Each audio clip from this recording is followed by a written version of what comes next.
Well, gas still hasn't reached Europe through Ukraine, although Russia said it has resumed pumping that gas. European experts were allowed into the high-tech control room of Russia's energy giant Gazprom on Tuesday in an effort to show that Moscow is not to blame in a dispute with Ukraine that has slashed gas shipments to Europe. Li Chong brings us the latest. Russia brought monitors to Gazprom's central control room in Moscow, as well as a number of Russian gas stations on the Russia-Ukraine border. Gazprom said it began pumping gas to Europe on Tuesday, but the EU said no gas was flowing and their monitors were not allowed full access to either nation's gas control rooms. Russian Prime Minister Vladimir Putin is seeking a solution. I've just talked to the Prime Ministers of Bulgaria and Slovakia, and they agreed to meet in Moscow tomorrow. My colleagues wanted to come and see what's going on. There were hopes early Tuesday that an agreement to bring in monitors would end the week-long cutoff. Instead, those hopes ran up against a chorus of fresh recriminations between Moscow and Kiev. The managers of Naftogaz of the Ukraine admitted that they did not open the tap on their side. You cannot support a price higher than $205 to $210 if you observe the memorandum.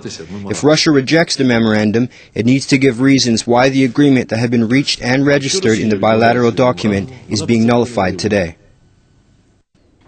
Ukraine also blamed Russia, saying it had demanded the Europe-bound gas go by a laborious route that would require Ukraine to cut off supplies to its own people. EU monitors were not saying who was at fault, but the EU was clearly angry about the crisis that has deprived millions of heat, light, and even work. Li Chong, CCTV. Well, the leaders of two gas-starved European nations have traveled to Ukraine and Russia to press them to restore supplies. The EU has threatened both nations with legal action for halting energy deliveries in the middle of a bitter winter. Li Chong once again. Slovakia and Bulgaria are among the hardest hit by the energy cutoff. Their prime ministers traveled to Kiev and Moscow on Wednesday to press their case.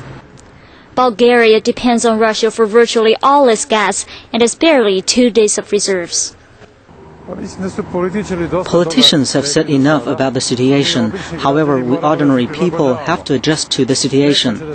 We have to have heating, especially in the houses where children live. The European Commission President insists that European consumers should not be held hostage to a dispute between energy suppliers.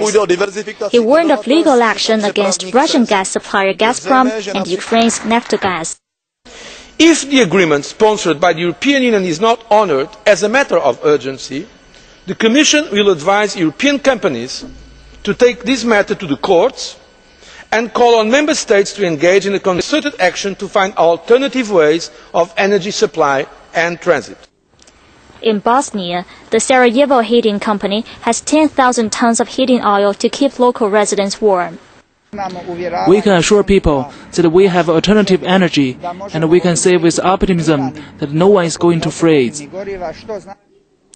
At least 15 European nations have seen their supplies stopped or reduced, and sales of electric heaters have soared. Thousands of businesses in Eastern Europe have been forced to cut production or even shut down, forcing workers into involuntary layoffs. Li Chong, CCTV.